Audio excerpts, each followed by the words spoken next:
Hey, what's up, everyone? Hey, I'm just gonna talk to you about my sim setup today. This kind of came in fruition as a result of the pandemic, but it has been an invaluable tool for me personally as a pilot. It's been a great great entertainment kit for my kiddos.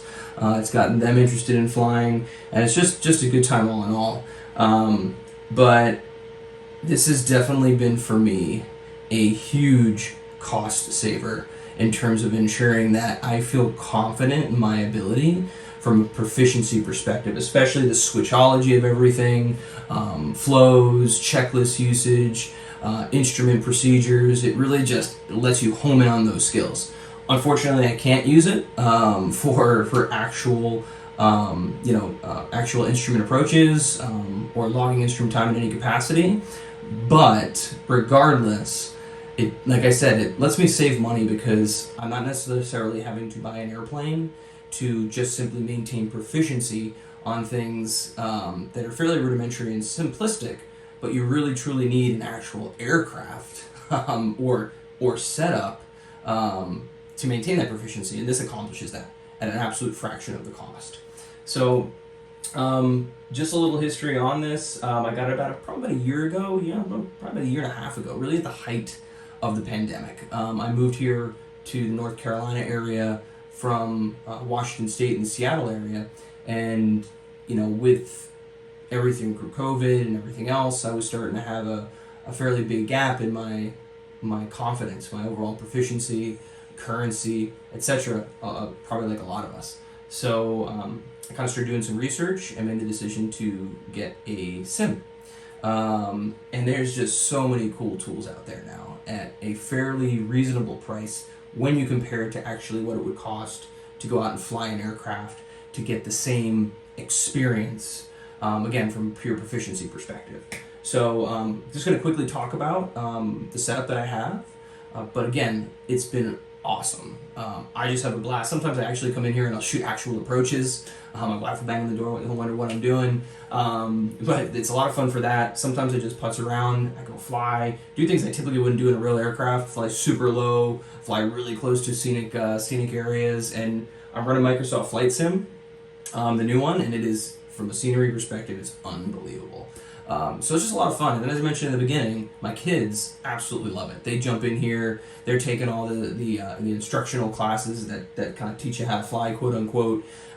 They jump in, just have a lot of fun. One pretends they're the pilot, the other pretends they're a flight attendant. So it's been a real tool for getting them involved with aviation. And as a result of that, they've been asking to come flying with me, more and more, which has been a lot of fun. So anyways, enough of me blabbering on and on. I'll go ahead and show you what I got here. So one thing I forgot to mention is this is in a closet.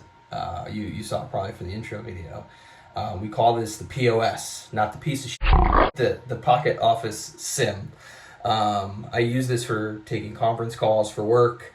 I obviously use it for the sim. It is quite the multi-purpose room. It's where I'm allowed to hang up kind of the wall of me and everything that I've accomplished in aviation and elsewhere, and also sport some of my Tampa Bay Lightning swag. But there's more of that upstairs, trust me. But anyways, let's dive right into what we got here. Okay, so here we are. Quickly walk you through the different devices, and then I'll kind of walk you through the actual multifunction and primary flight display and multifunction display.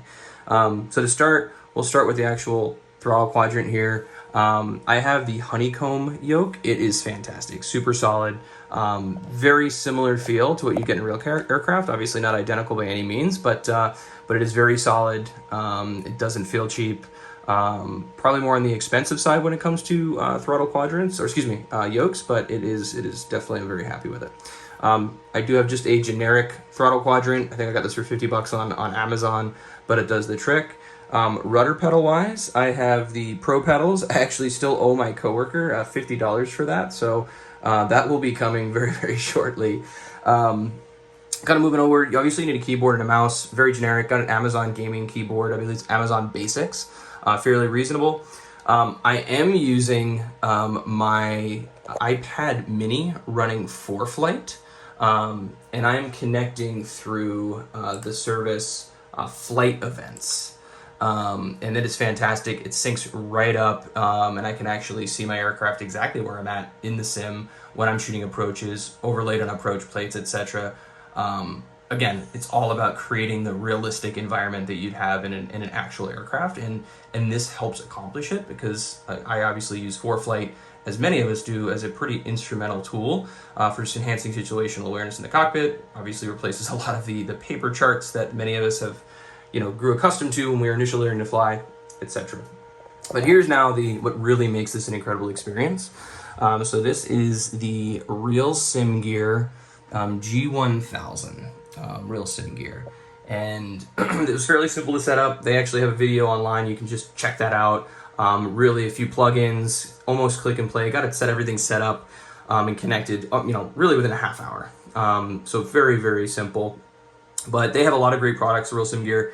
And this is just incredible. I mean, it's almost identical again to what I would experience in the real aircraft. There is Microsoft Flight Sim does lack some of the robustness that, from an avionics perspective, that you would get with something like X-Plane. But it's a good balance because you get incredible scenery. You still get about 75 to 80% functionality of the G1000 system.